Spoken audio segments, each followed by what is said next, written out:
Salut à tous mes abonnés, salut à tous les amoureux du football. Bienvenue à ce nouveau numéro d'information sur votre chaîne des sports préférés. 35e journée de la Première Ligue anglaise, les potos. Il faut dire que c'était une journée, une semaine, un week-end vraiment enrichi d'émotions du côté de l'Angleterre. Alors, la rencontre qui va particulièrement nous intéresser, les potos, c'est le derby du nord de Londres entre Tottenham et Arsenal. C'est un match qui était vraiment important pour les deux équipes, les potos. Lorsque nous savons que nous sommes dans les courses finales vers le titre et vers la fin de ce championnat du côté de la Première Ligue anglaise, ce match était vraiment important pour plusieurs raisons. Pour la première raison, à cause de la grande rivalité qui existe entre Tottenham et Arsenal. Les potos, on le sait tous, c'est le derby le plus chaud du côté de l'Angleterre. Et aussi, cette rencontre était importante parce que Arsenal, non seulement est en course pour le titre de champion d'Angleterre, mais Tottenham également poursuit la 4e place qui est synonyme de qualification en Ligue des Champions. Donc les potos, vous voyez bien le contexte de cette rencontre. Une rencontre importante pour des places européennes et une rencontre importante parce que c'est le derby le plus chaud du côté de l'Angleterre. Alors je dirais que dans ce derby, les potos, c'est Arsenal qui a eu la chance. Arsenal a eu plus de chance que son rival de Tottenham. Les Gunners d'Arsenal se sont imposés sur le score de 3-2, les potos. Les potos, ce que je peux retenir de ce match d'Arsenal, je dirais que pour moi, c'est la maturité au niveau des Gunners d'Arsenal. C'est vraiment la maturité. L'année dernière, dans de tels derbies, dans de telles circonstances, Arsenal aurait perdu ce match. Je vous dis les potos. Arsenal aurait perdu ce match. Mais malgré la pression, malgré l'enjeu de ce match, j'ai vu une certaine sérénité chez les joueurs de Mikel Arteta. Les joueurs de Mikel Arteta sont bien rentrés dans leur match. En tout cas, ils ont entamé leur rencontre comme il se devait. Et je dirais aussi, les potos, vraiment le retour de Thomas Partey fait vraiment énormément de bien à cette équipe d'Arsenal. L'année dernière, à cette même époque de la saison, Thomas Partey était blessé. Nous avons aussi William Saliba qui était blessé. On sait ce que ça avait coûté aux Gunners. Cela avait coûté aux Gunners le titre l'année dernière. Cette année, dans le sprint final, vers le titre d'Angleterre, le retour de Thomas Partey fait vraiment énormément de bien à cette équipe d'Arsenal. On le sait tous les potos, c'est le dépositaire du jeu d'Arsenal. C'est par lui les ballons passent. C'est par lui le jeu d'Arsenal sort depuis sa base arrière en passant par le milieu de terrain pour arriver en attaque. Thomas Partey, avec son calme, avec son expérience, je dirais que hier, il a été vraiment pour beaucoup dans la victoire de Arsenal face à Tottenham. Donc Arsenal prend vraiment 3 points très importants, les potos. 3 points qui leur permettent de continuer de croire encore au titre, de rêver encore au titre après pratiquement 20 ans d'années d'absence.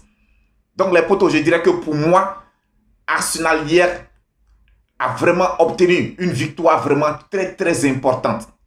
Quant à Tottenham, je dirais qu'ils ont perdu ici l'occasion de se rapprocher un peu de Aston Villa. On le sait tous, Tottenham avec 3 matchs en retard sur Aston Villa.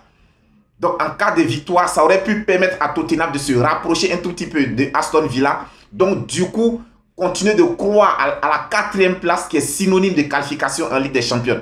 Mais je pense que tout n'est pas encore perdu pour les Spurs de Tottenham, sauf qu'ils n'ont plus leur destin entre leurs mains. Ensuite, les potos, autre rencontre qui était vraiment très importante, on a Nottingham Forest qui recevait Manchester City. Alors Arsenal ayant gagné Tottenham, je dirais que Manchester City, les Citizens se devaient obligatoirement d'aller faire un résultat du côté de Nottingham Forest. Et on le sait aussi, Nottingham Forest est en lutte pour son maintien. Donc là également, les potos, c'était une rencontre vraiment très difficile. Mais je dirais que les protégés de Pep Guardiola ont su vraiment gérer la rencontre. C'est vrai que par moments, ils ont été mis en difficulté par une très bonne équipe de Nottingham Forest, il faut le dire. Pour moi, je dirais que si Nottingham Forest a perdu face à Manchester City, pour moi, c'est à cause de la maladresse de ses attaquants. La maladresse de ses attaquants et le mauvais choix dans les dernières passes. Sinon, Nottingham Forest s'est créé quand même beaucoup d'occasions, beaucoup de phases de jeu vraiment très intéressantes où ils auraient pu inquiéter cette équipe de Manchester City. Manchester City s'impose par expérience. Par expérience. Donc, je dis, aujourd'hui, cette victoire de Manchester City, c'est vrai que Manchester City poste toujours à la 2e place, mais ils sont seulement à 1 point d'Arsenal avec un match en retard. Au cas où Manchester City a un match en retard contre Tottenham, au cas où Manchester City parvient à battre Tottenham, Manchester City occuperait la tête de la Premier League. Donc les potos, il faut dire que le sprint final est engagé du côté de l'Angleterre. Le sprint final donne vraiment beaucoup de sensations, beaucoup d'intérêt pour cette fin de championnat du côté de l'Angleterre. On a aussi Aston Villa qui a été tenu en échec sur ses installations par Chelsea sur le score de 2 buts partout. Aston Villa avait très bien débuté sa rencontre. En première mi-temps, il menait les Blues de Chelsea sur le score de 2 buts à 2. Au retour des vestiaires, malgré toutes les blessures, tous les blessés du côté de Chelsea, je dirais que Pochettino a su comment remobiliser ses joueurs. Il a su donner le discours qu'il fallait à ses joueurs. Ses joueurs sont revenus avec un autre mental des vestiaires. Ce qui a permis à Chelsea de faire une remontada. Là aussi également, je dirais que Aston Villa laisse filer des points. Parce que cette victoire leur aurait permis de distancer définitivement Tottenham. Mais ils ont fait un match face aux Blues de Chelsea. La chance pour Aston Villa, c'est que Tottenham également a perdu face à Arsenal. Donc, comme je l'ai dit les potos tantôt, cette fin de championnat sera vraiment très attrayante du côté de l'Angleterre. Ensuite, nous avons Manchester United qui a été tenu en échec sur ses installations par Burnley sur le score de 1 but partout. Les potos, voici une équipe dont je n'ai même pas envie de parler. Franchement, je n'ai pas envie de parler de cette équipe de Manchester United. Une grande équipe comme Manchester United, incapable de préserver un résultat. Incapable. On l'a vu les potos. Plusieurs matchs où Manchester United mène à quelques minutes de la fin du match, où on se dit qu'ils auront la victoire. Manchester United se fait rattraper, même souvent se font battre. On a vu la défaite du côté de Stamford Bridge face à Chelsea. On a vu comment ils se sont fait battre dans les derniers instants. Là, ils jouent contre Burnley, une équipe qui est classée 19e du championnat. Vous jouez à domicile, vous menez 1-0. Comment est-ce que dans les derniers instants de la rencontre, vous vous faites rattraper au score? Moi, je dis que franchement, il y a beaucoup de choses à voir du côté de Manchester United. Ensuite, les potos, nous avons Bournemouth qui a pris le dessus sur Brighton sur le score de 3 buts à 0. Mais il faut dire que les choses se compliquent de jour en jour pour Brighton. Ils avaient déjà pris un naufrage face à Manchester City la semaine dernière. Et bien cette semaine également encore, ils sont allés prendre un naufrage du côté de Bournemouth. Ils se sont inclinés sur le score de 3 buts à 0. Dernier match du côté de la Première Ligue anglaise des poteaux. Il faut dire nous avons West Ham qui a fait match nul avec Liverpool sur le score de 2 buts partout. Ben, ce match nul éloigne Liverpool définitivement de son rêve de devenir champion d'Angleterre. C'était le match nul que Liverpool ne devrait pas faire. Et là, on sent qu'il y a une cassure au sein de Liverpool. Depuis l'annonce de Jürgen Klopp de vouloir quitter le club en fin de saison, on dirait que depuis cette annonce, les poteaux, je sens qu'il y a un boulon qui est cassé au niveau de Liverpool. Et là, ça s'est ressenti sur le terrain. On a vu Liverpool, on a vu Jürgen Klopp en train de se disputer sur le bord du terrain avec Mohamed Salah. Alors qu'on le sait tous, les poteaux, pendant des années, Mohamed Salah a été le chouchou de Jürgen Klopp. Que se passe-t-il au sein de Liverpool? Que se passe-t-il entre Jürgen Klopp et Mohamed Salah pour que, aux yeux, devant toutes les caméras du monde entier, ben, les deux grandes personnalités de Liverpool se mettent à se disputer? Je dirais que c'est la preuve d'une équipe qui ne va pas bien. C'est la preuve qu'il y a un boulon qui est cassé au sein de Liverpool. Donc les potos, Arsenal est toujours leader avec un point d'avance sur Manchester City qui a un match en retard, je l'ai dit tantôt. Et je dis aussi, je le disais tantôt, ben, ce match de Liverpool, désormais Liverpool peut dire adieu au titre de champion d'Angleterre. Ensuite, du côté de l'Espagne, les potos se disputaient la 33e journée. Nous avons le Real de Madrid qui est allé s'imposer 1 but à 0 du côté de la Real Sociedad. Alors, en vue du match de Champions League, ben, Carlo Ancelotti a fait tourner un tant soit peu son effectif. Il a mis plusieurs cadres au repos. Mais malgré cela, le Real de Madrid est allé s'imposer 1 but à 0 sur la pelouse de la Real Sociedad. Ensuite, nous avons Las Palmas qui a été battu à domicile par Girona sur le score de 0 but à 2. Quant à l'Atlético de Madrid, ils ont pris le dessus sur l'Athletic Bilbao sur le score de 3 buts à 1. Aujourd'hui, il faut dire que le choc du côté de l'Espagne, les poteaux, nous avons le Betis Séville qui recevait le FC Séville. Match mis entre les deux formations sur le score de 1 but partout. Quant au FC Barcelone, ben, ils joueront aujourd'hui lundi sous le coup de 20 h.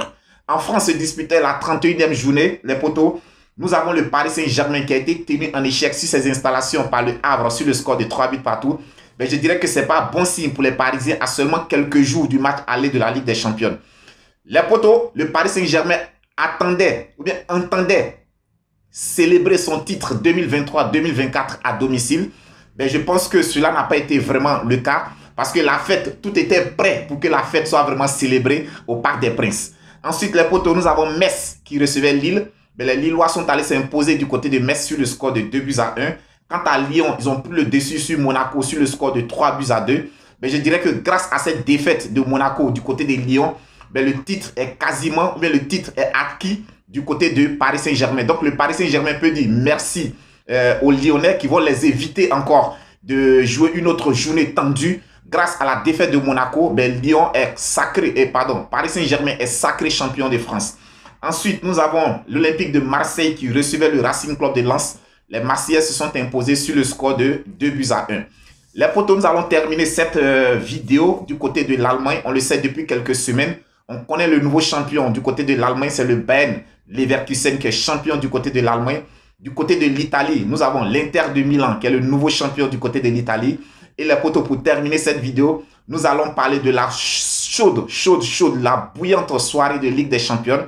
Il faut dire que déjà le mardi, sous le coup de 20 h, nous avons les phases allées des demi-finales de la Ligue des Champions. Le Real de Madrid se déplacera du côté du Bayern de Munich. Les potos, c'est un choc d'Européens, c'est un choc de titans. C'est un match vraiment qui reste agréable à suivre. C'est vrai que cette année, le Bayern de Munich a connu vraiment beaucoup de difficultés en championnat. Mais là, ils sont en demi-finale de Ligue des Champions. Donc, nous sommes dans un autre contexte. Nous parlons d'une autre compétition. Donc, les potos, je pense que c'est un match qui reste agréable à suivre. Je vous invite tous à le suivre. Ensuite, le mercredi, nous aurons le dernier match de ces matchs allés des demi-finales de la Ligue des Champions. Nous avons le Paris Saint-Germain qui se déplace du côté de l'Allemagne chez le Borussia Dortmund. Les deux équipes se connaissent très bien parce que déjà, en phase de poule, elles étaient dans le même groupe. Le Paris Saint-Germain s'était imposé au match aller et au match retour. Ils étaient allés faire match nul du côté de l'Allemagne. Donc, les potos, je dirais que pour moi, c'est un match de revanchard pour les joueurs du Borussia Dortmund. On attend tous de voir. On se donne rendez-vous, les potos. Ce sera mardi et mercredi sur les grandes chaînes de télé. Aussi, les débriefs se feront sur votre chaîne préférée, Viking Débrief Connaisseur connaît. Les potos, c'était tout pour aujourd'hui. Ben, si vous n'êtes pas encore abonné, on continue de s'abonner, on continue de liker, de commenter, de partager. On reste tous sur Viking Débrief Connaisseur connaît. Vous savez une seule chose, c'est la chaîne des amoureux et des connaisseurs de football. On reste tous ensemble. Je vous aime, je vous aime. On se dit à très très bientôt pour une nouvelle vidéo.